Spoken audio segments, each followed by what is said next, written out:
கன்னியாகுமரி மாவட்டத்தில் 17 மீனவ அமைப்புகள் சார்பில் 50 அம்ச கோரிக்கைகளை நிறைவேற்ற வலியுறுத்தி தேர்தல் அறிக்கை வெளியிட்டனர்.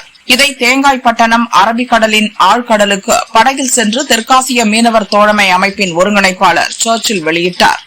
கடல் சார்ந்த marine police, navy, cost card, enforcement wing, fisheries department இதுல மீனவர்களுக்கு வேலை வாய்ப்புக்கு முன்னுரிமை வழங்க வேண்டும். எங்களுக்கு கண்டிப்பாக காயப்படுகின்ற மீனவர்களை ஆஸ்பத்திரி கொண்டு சேர்ப்பதற்கு கடல் ஆம்புலன்ஸ் வழங்க வேண்டும். நீண்ட வருடங்களாக மாயமான மீனவர் தேடி பிடிப்பதற்கு ஹெலிகாப்டர் தளமும் மீட்பு ஹெலிகாப்டர் கேட்டுக்கொண்டிருக்கின்றோம். அதை உடனடியாக எங்களுக்கு அமைக்க வேண்டும். கேரளாவிலே ஓகி புயல் வந்ததுக்கு பிறகு அவர்களுக்கு மீனவர் மீட்பு குழு என்று அமைத்திருக்கின்றார்கள். மாயமாக மீனவர்களை தேடி சென்று மீட்டு வருகின்றார்கள். அதுபோன்று தமிழ்நாட்டிலும் மீனவ மீட்பு குழு அமைக்க வேண்டும். பல லட்சம் ரூபாய் செலவுள்ள விசைப்படகுகளை நாட்டுப்படலை கடலில் மீன் பிடிக்கின்ற பொழுது அது பழுதாகிய நேரத்திலே கரை கொண்டு சேர்வதற்கு இதுவரைக்கும் இழுவகை படகு இல்லை. ஆகவே கண்டிப்பாக இழுவை படகு எங்களுக்கு அமைத்து தர வேண்டும். அதுபோன்று இதெல்லா பிரச்சனைக்கு இங்கு தீர்ப்பது காரணம் எங்களுக்கு இதுவரைக்கும் கடல் சட்டம் இல்லை. நாங்கள் காடு சட்டத்தை தான் கடலுக்கு பயன்படுத்தி கொண்டிருக்கின்றார்கள். ஆகவே கடற்கரை, கடல் இந்த ரெண்டையும் இணைத்து தனி சட்டம் எங்களுக்கு உருவாக்கி தர வேண்டும். அனைத்து தேவையான பகுதிகளையும் புது ஆர்பர்கள் கட்டி தர வேண்டும். புற்றுநோய் இங்க அதிகமாக பரவி கொண்டிருக்கின்றது. நூற்றுக்கணக்கான மக்கள் மடிந்து கொண்டிருக்கின்றார்கள்.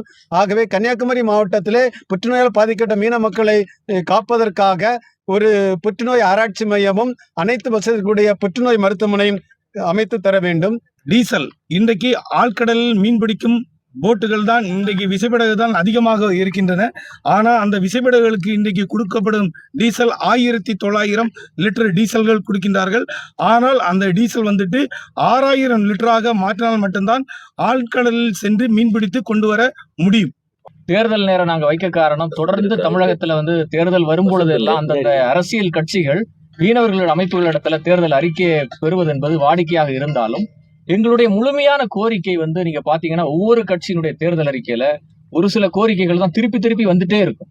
அப்போ அதை தான் நாங்க தமிழகம் முழுவதுமாக ஒரு திட்டமிட்டு மீனவர்களுக்கான ஒரு தேர்தல் அறிக்கை வெளியிட வேண்டும் என்கிற கோரிக்கையின் அடிப்படையில தான் நாங்க இன்னைக்கு கிட்டத்தட்ட ஒரு 50 கோரிக்கைகளை கோடிட்டு காட்டி இன்றைக்கு தேர்தல் அறிக்கையாக வெளியிடுறோம். இப்போ மீனவர்களை பழங்குடியினர் பட்டியலில் சேர்க்க வேண்டும் என்று சொல்லி அதற்கான நடவடிக்கைகளை மாநில அரசு மத்திய அரசுக்கு அழுத்தம் கொடுத்து அதுக்கான தேவையான நடவடிக்கைகள் எடுக்க வேண்டும்.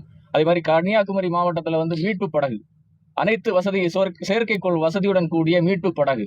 ஏன்னா தமிழகத்திலே அதிகமான மீனவர்கள் கடலில் மாயமான மாவட்டம் கன்னியாகுமரி. அதே மாதிரி கடல்ல ஏற்படுகிற விபத்து, இது போல நீண்ட காலமாக சில கோரிக்கைகள் கேட்டுட்டு இருக்கிறோம். அதனால நாங்க தனியாக ஒரு மீனவர்களுடைய கோரிக்கையை வெளியிடுறதுங்கிறது எங்களுடைய நோக்கமாக இருக்கு. மீனவர்களுக்கு எந்த அரசியல் இயக்கங்கள் மீனவர்களுக்கு பிரதிநிதித்துவம் கொடுக்குமோ அந்த அரசியல் இயக்கங்களுக்கு நிச்சயமாக எங்களுடைய ஆதரவு, நிச்சயம் மீனவர்களுடைய ஆதரவு இருக்கும். அது புதியதாக தொடங்கப்பட்ட இயக்கமாக இருந்தாலும் சரி, ஏற்கனவே இருக்கிற இயக்கங்களிடத்திலும் நாங்கள் கோரிக்கை வைத்திருக்கிறோம். மீனவர்களுக்கு போதிய பிரதிநிதித்துவம் அந்தந்த இயக்கங்கள் அந்தந்த அமைப்புகள் வழங்க வேண்டும். அதை வழங்கும் பட்சத்துல நிச்சயமாக அவங்களுக்கும் நிச்சயமாக எங்களுடைய ஆதரவு இருக்கும்.